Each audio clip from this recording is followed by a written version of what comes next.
Doctor Mohammad ইউনূসের সাথে সৌজন্য সাক্ষাতে অন্তর্বর্তী সরকারকে পূর্ণ সমর্থন জানিয়েছেন জাতিসংঘের মহাসচিব অ্যান্তোনিও গুতেরেস। এছাড়া দুর্নীতি দমন এবং পাচারকৃত অর্থ ফিরিয়ে আনা সহ দেশ সংস্কারে সার্বিক সহযোগিতার আশ্বাস দিয়েছেন যুক্তরাষ্ট্রের পররাষ্ট্রমন্ত্রী অ্যান্টনি ব্লিংকেন। বৃহস্পতিবার জাতিসংঘের অধিবেশনের ফাঁকে 16টি ইভেন্টে বিভিন্ন দেশ এবং আন্তর্জাতিক সংস্থার প্রতিনিধিদের সঙ্গে বৈঠক করেছেন প্রধান উপদেষ্টা। সংস্কার বাস্তবায়নের পর জাতীয় নির্বাচন হতে পারে বলে জানিয়েছেন প্রধান উপদেষ্টার প্রেস সচিব শফিকুল আলম। বিস্তারিত আহমেদ অনিকের রিপোর্টে।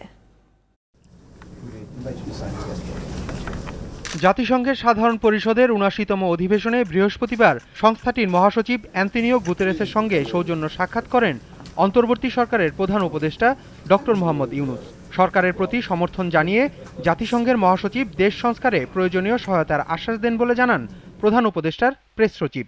অ্যান্তোনিও গুতেরেস গভর্নমেন্টের সাথে পুরো সলিডারিটি ঘোষণা করেছেন প্রফেসর ইউনূসের এবং প্রফেসর ইউনূসের সাথে, এবং বাংলাদেশের পিসকিপারদের অনেক প্রশংসা করেছেন। রোহিঙ্গা ইস্যুতে আপনারা জানেন ইউএনের বড় একটা রোল আছে, সেই ওরা কন্টিনিউয়াস একটা সাপোর্টের আশ্বাস দিয়েছে। এক প্রশ্নের জবাবে প্রেস সচিব আরও জানান, নির্বাচন নিয়ে জাতিসংঘের মহাসচিবের সাথে কোনো কথা না হলেও সংস্কারের পরেই হবে নির্বাচন। রিফর্মের বিষয়ে সবার একটা ঐক্যমত্য আসবে। ইলেকশন কমিশনের রিফর্মের পরে ইলেকশন কমিশনকে রিকনস্টিটিউট করতে হবে, করার পরে ভোটার লিস্টটা ঠিক করতে হবে, তারপরে যে ইলেকশনের বিষয়। তো এখনই আমরা বলতে পারছি না যে ইলেকশনটা আসলে কত হবে। সেনাপ্রধানের উনি একটা মতামত দিয়েছেন, রয়টার্সের রিপোর্টে যেটা আছে, আপনি যদি পুরো দেখেন যে রিফর্মের পরে আরও 18 মাস পরে ইলেকশন। 18 মাস কি এগুলো আমাদের বিষয় না। ডক্টর ইউনূসের সাথে বৈঠক করেন যুক্তরাষ্ট্রের পররাষ্ট্রমন্ত্রী ব্লিংকেন।